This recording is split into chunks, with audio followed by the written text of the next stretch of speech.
Hoje vamos aqui refletir um pouco sobre o equilíbrio dos sentimentos. E eu já partilhei a tela, vocês já estão acompanhando.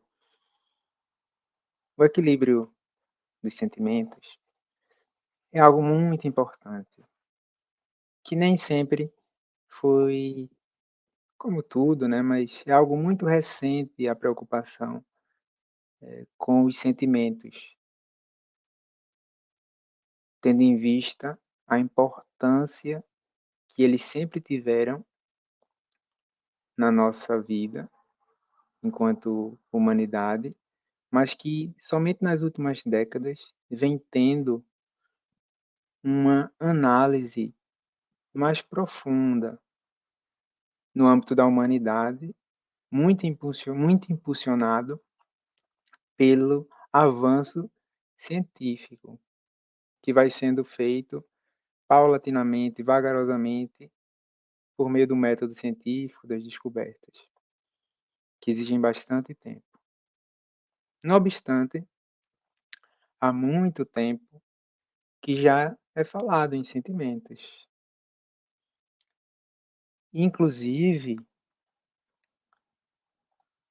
vamos ver no Novo Testamento já uma uma fala de Jesus que ficou registrada no Evangelho de Mateus, capítulo 12, versículo 34, que está intitulada por alguns tradutores por "A Árvore e seus frutos", em que Jesus diz o seguinte: "Como podem vocês, que são maus, dizer coisas boas? Pois a boca fala do que está cheio o coração." Então aqui, há 2000 anos atrás, Jesus, né, o espírito modelo e guia da humanidade, o espírito mais evoluído que já veio à Terra,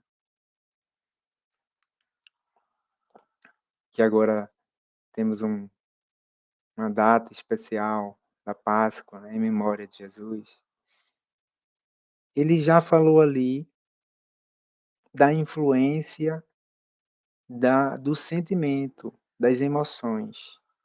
Porque as emoções, nós já sabemos, existem a raiva, existe a irritação, existe a alegria, existe o amor, e nós sentimos essas emoções. Existem as emoções, né, que podem ser analisadas, existe a situação em que, no caso concreto, numa situação específica, a gente sente, a gente vai sentindo as emoções que nós temos. Então aqui Jesus já estava se referindo ao coração e às emoções, aos sentimentos, dizendo já uma reflexão aqui até mais profunda de que as nossas atitudes, o nosso pensamento, a nossa fala, vai depender muito do nosso coração, do nosso sentimento, das emoções que nós sentimos. Então,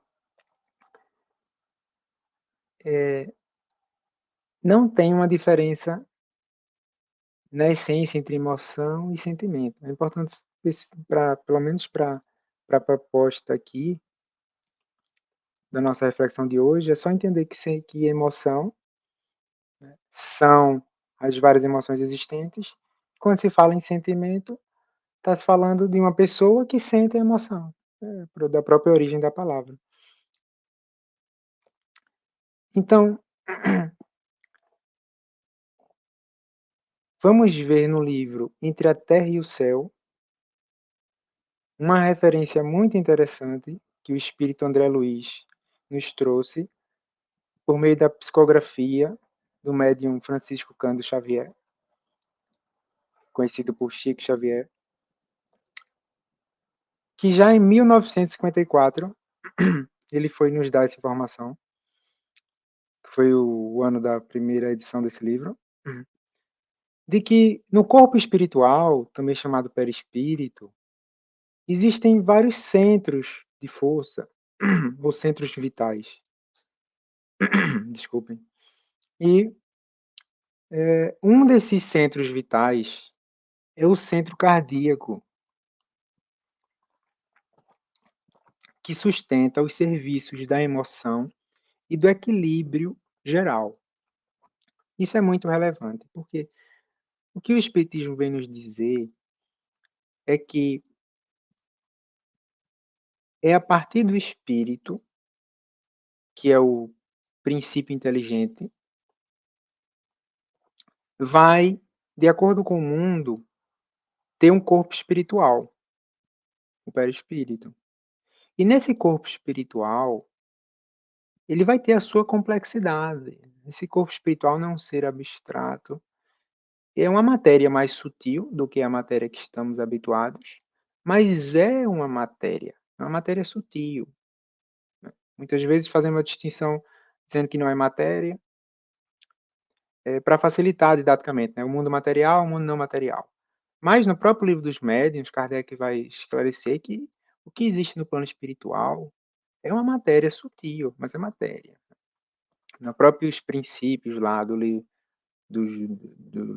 dos Espíritos, né, logo naquela parte inicial vai explicar que existe espírito, existe matéria. O que não é espírito é matéria. Então, no plano espiritual, existe matéria. Então, existe um corpo espiritual de uma matéria mais sutil e que esse corpo tem sua complexidade. E esse corpo espiritual, ele vai ter os centros, né, de funcionamento, assim como o nosso corpo físico tem. E o mais importante é que esse corpo espiritual é que vai comandar o nosso corpo material. Ele está conectado, esse nosso corpo sutil, com esse nosso corpo material. E vai influenciar toda a nossa saúde de uma forma integral. Então, esclarecido isso, e relembrando, Jesus falou em coração, ou seja, trazendo informação na medida do que a sociedade podia compreender naquela época. Até hoje se fala em coração, e de fato é no coração o centro das emoções do equilíbrio geral.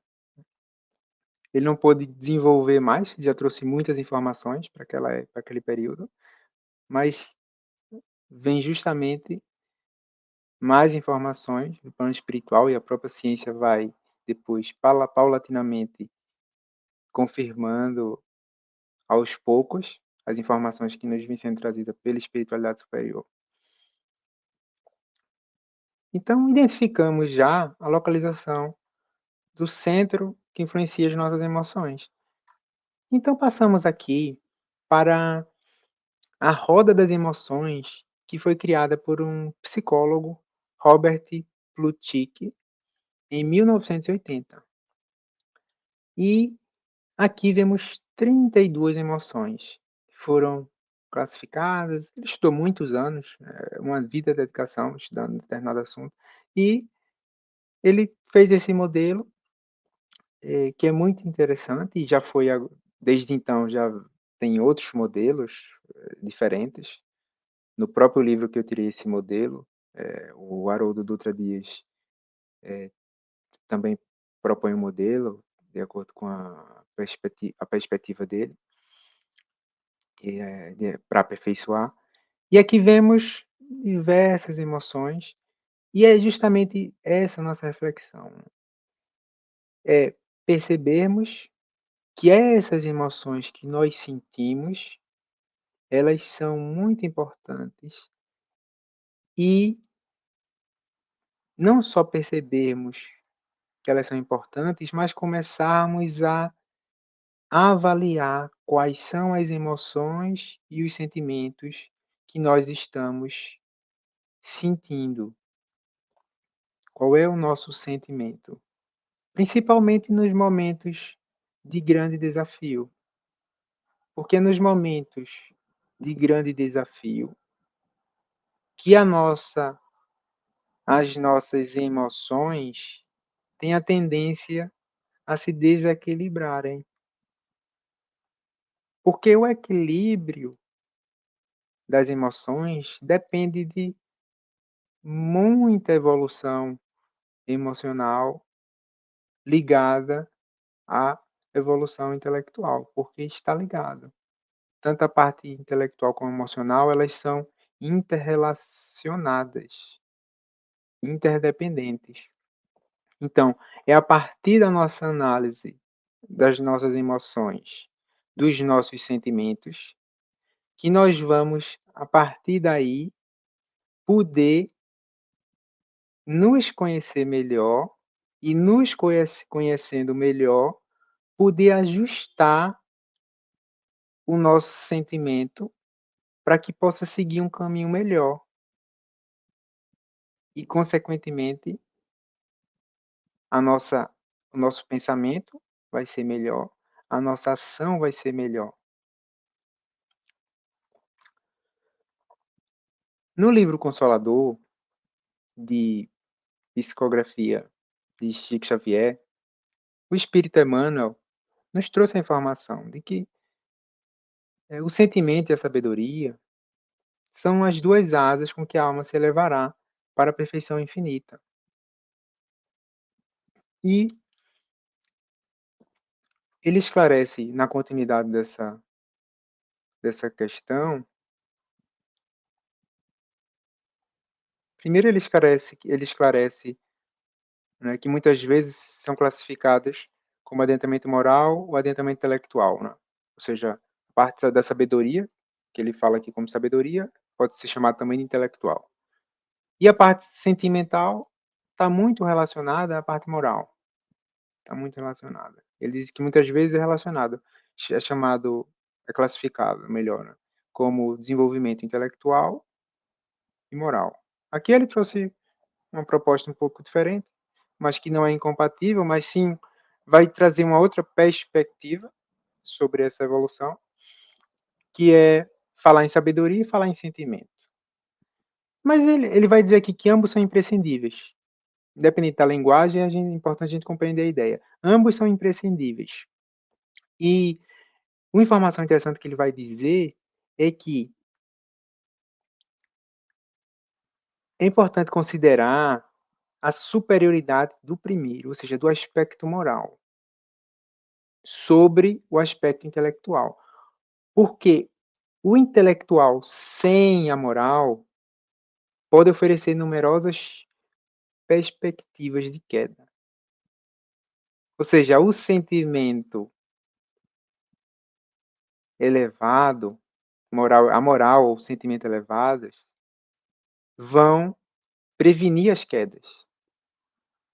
Enquanto que só a parte intelectual elevada e essa parte moral e sentimental não elevada, a inteligência pode não ser usada da forma correta, de acordo com as leis da natureza, e propiciar numerosas quedas e repetições de experiências, né, na vida espiritual, na vida enquanto reencarnados, que nós vamos buscando o nosso progresso. Então, isso já nos leva aqui a uma reflexão quanto a essas duas asas da evolução, né? A sabedoria e o sentimento. Eu trouxe aqui um exemplo do espírito 1, um exemplo do espírito 2. No exemplo do espírito 1, a inteligência é maior do que o sentimento. Enquanto no espírito 2 está no nível igual. Tanto a inteligência como o sentimento, a sabedoria e o sentimento. E aqui é interessante notar que, de acordo com o que Emmanuel nos trouxe, esse espírito 2 ele tem menos chance de queda do que o espírito 1, porque a moral e o sentimento do espírito 2 é mais elevada do que o sentimento e a moral do espírito 1. Embora o espírito 1 seja mais inteligente, ele tem mais chance de queda, que a moral, o sentimento dele é menos elevado. Isso é interessante.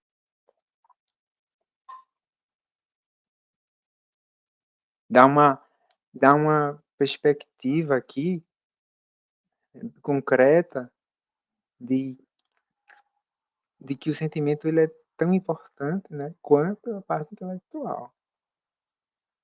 E nesse caso aqui, nesse caso concreto até fica mais importante sobre essa perspectiva, porque diminui a chance de queda.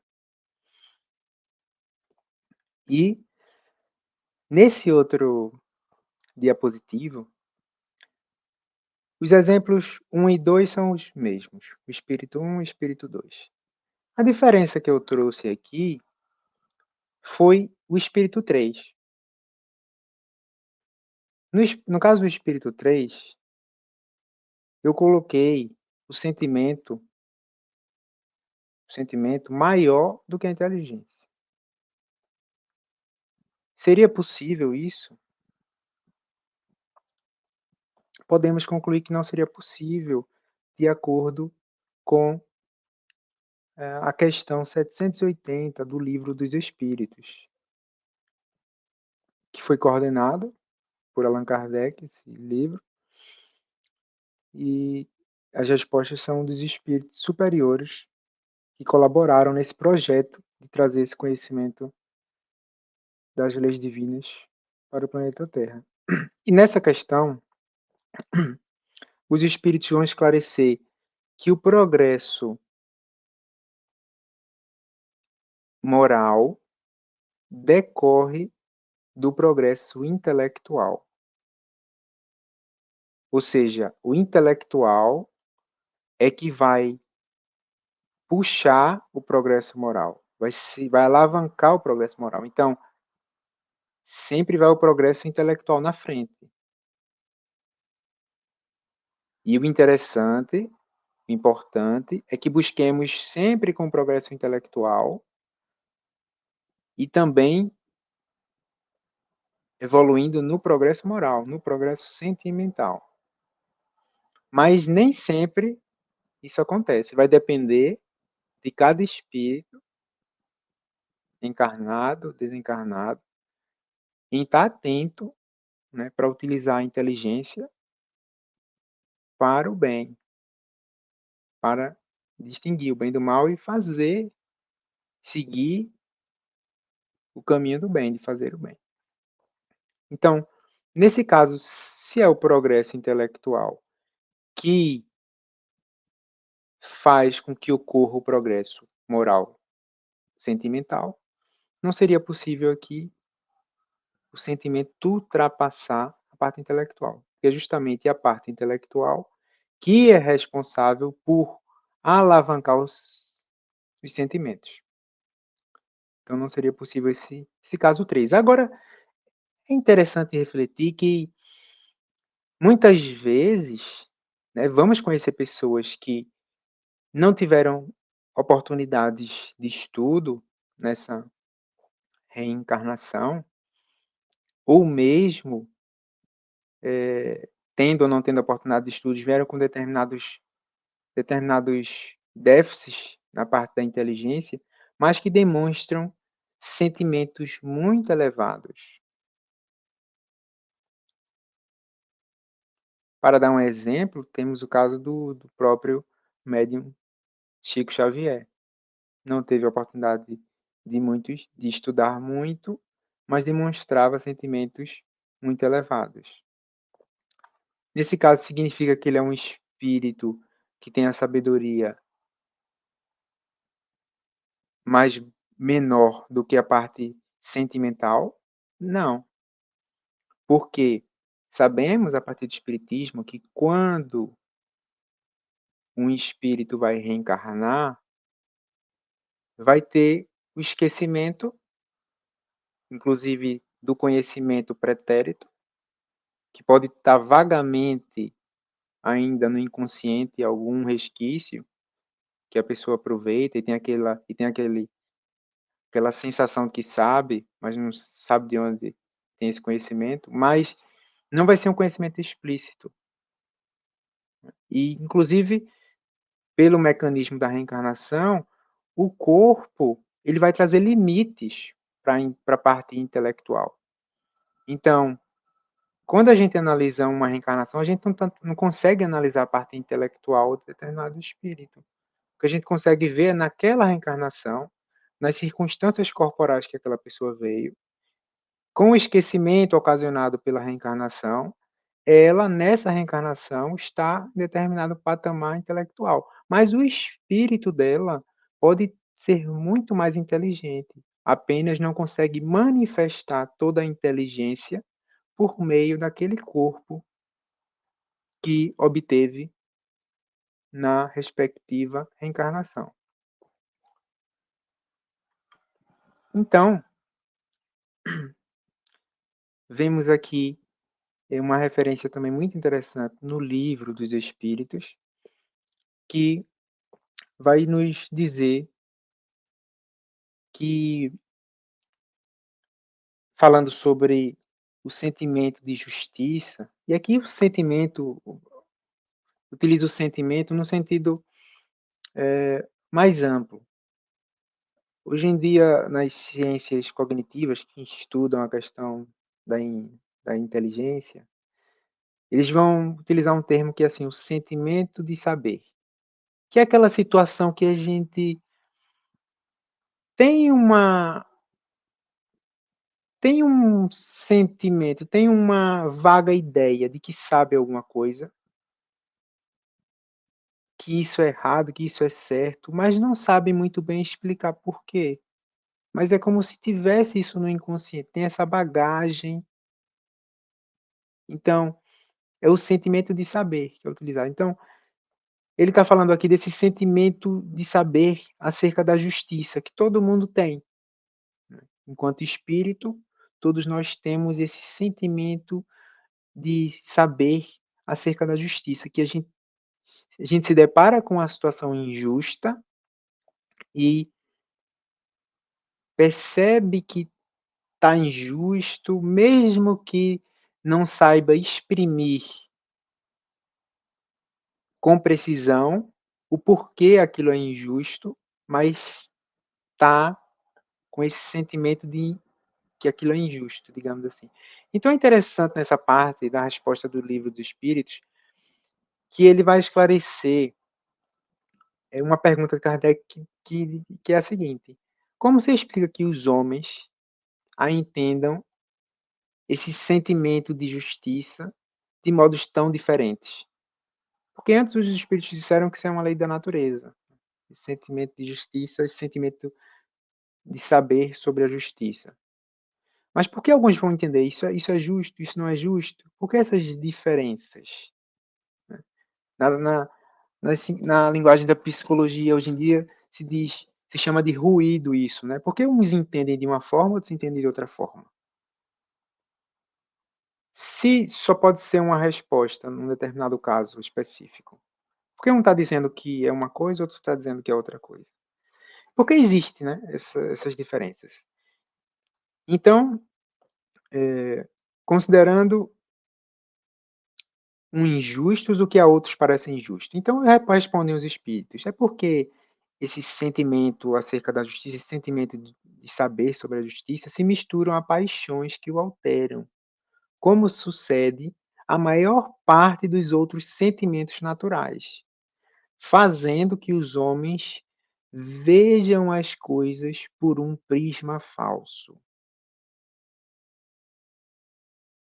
Aqui, em 1857, data da publicação da primeira edição do Livro dos Espíritos, eles estavam falando sobre algo que a ciência só ia começar a constatar no fim do século XX agora, que é a influência das paixões, das emoções, dos sentimentos na tomada de decisão. É o que ele está dizendo aqui, por outras palavras. Por que as pessoas entendem diferente? Por causa dos diferentes níveis de equilíbrio dos sentimentos evolutivos dos níveis diferentes evolutivos do sentimento e também dos desequilíbrios. Posso, pode-se dizer que determinado espírito está num nível evolutivo de sentimento, mas além disso tem que ver o momento concreto. Ele pode estar num momento de maior equilíbrio, num momento de menor equilíbrio, que no nosso estágio evolutivo da humanidade atual e somos ainda muito vulneráveis aos desequilíbrios emocionais e sentimentais. E isso faz com que nós sejamos muito instáveis, principalmente se não buscarmos reconhecer as nossas emoções e os nossos sentimentos, que influenciam constantemente nas nossas tomadas de decisões, quer tenhamos isso consciente ou inconscientemente na nossa mente. Por quê? Tem um exemplo de um estudo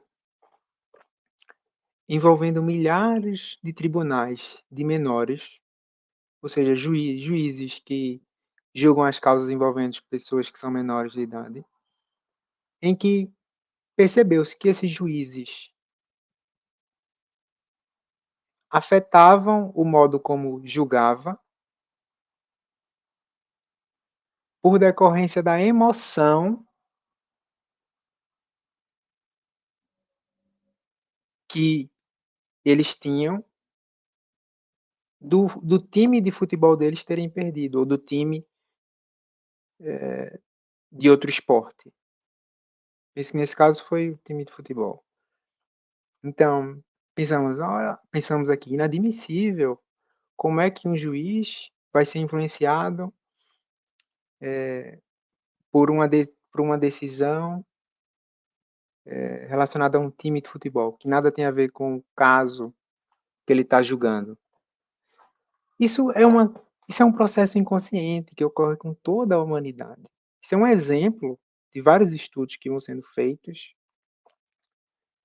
de que nós somos influenciados constantemente pelas nossas emoções e sentimentos. E quanto menos nós prestamos atenção aos nossos sentimentos, às nossas emoções, mais eles influenciam e mais prejudica a nossa tomada de decisão. E, e não só os sentimentos, não só vão afetar as nossas tomadas de decisões, o que já é muito, porque é nas tomadas de decisões que nós vamos decidir se vamos, né, fazer a caridade, como fazer a caridade, como é que vamos tratar nossos familiares, os nossos colegas de trabalho, os nossos amigos, como é que vamos agir perante os desafios. Tudo isso sendo influenciado pelos nossos sentimentos e emoções, que influenciam a inteligência, que aí vai gerar a nossa tomada de decisão. Então, o importante é nós tomarmos como modelo Jesus, que como nos foi dito na questão 625 do Livro dos Espíritos, Jesus foi o espírito mais evoluído que veio até a Terra e deixou muitos ensinamentos profundos no Evangelho, que até hoje, pelo nosso estágio evolutivo aqui na Terra, temos dificuldade de aplicar. Até na teoria é difícil a gente assumir determinados ensinamentos, né? Como, digamos, amar até mesmo o inimigo,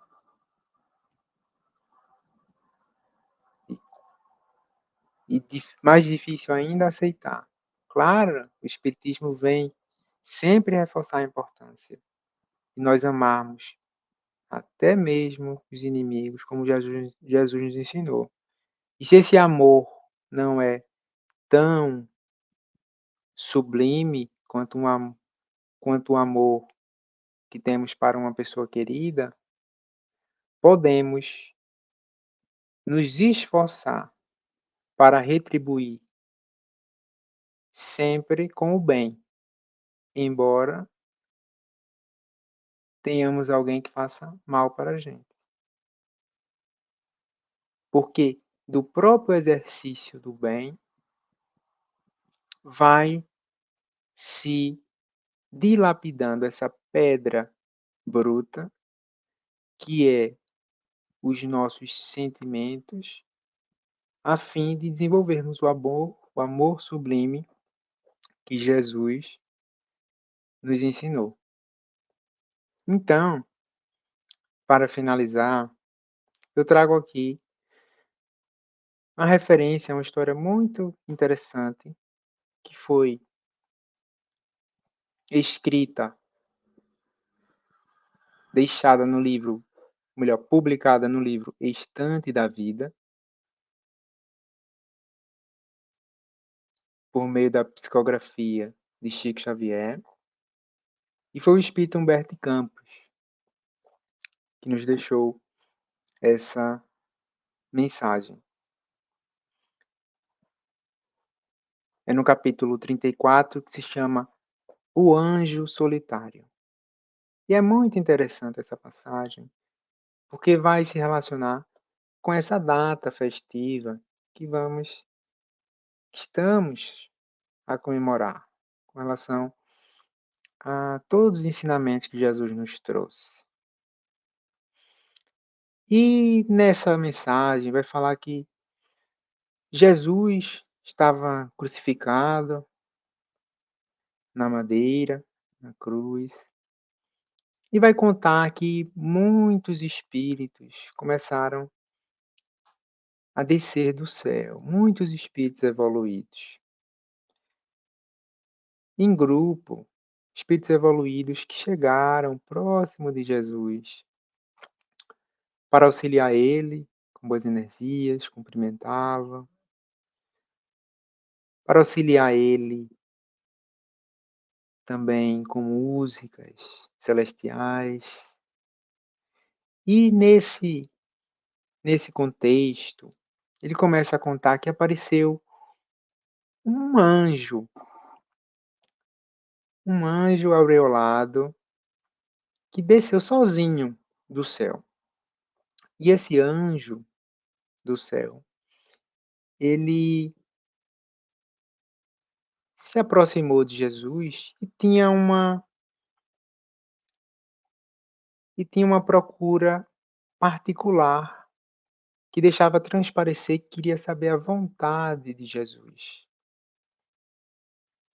Procurando nos olhos de Jesus, se aproximou de Jesus e colocou os ouvidos próximos a Jesus. E Jesus disse algo que ninguém escutou, mas que aquele anjo imediatamente seguiu em determinada direção para socorrer Jesus, para socorrer Judas, a pedido de Jesus, que estava na cruz. Então, esse foi o pedido de Jesus, daquele mensageiro elevado que veio para atender às solicitações de Jesus. O pedido foi socorrer Judas. Então, Jesus nos dá um exemplo, nosso modelo guia, de equilíbrio dos sentimentos. Seja qual for a situação, buscarmos auxiliar, ajudar. As leis da natureza são feitas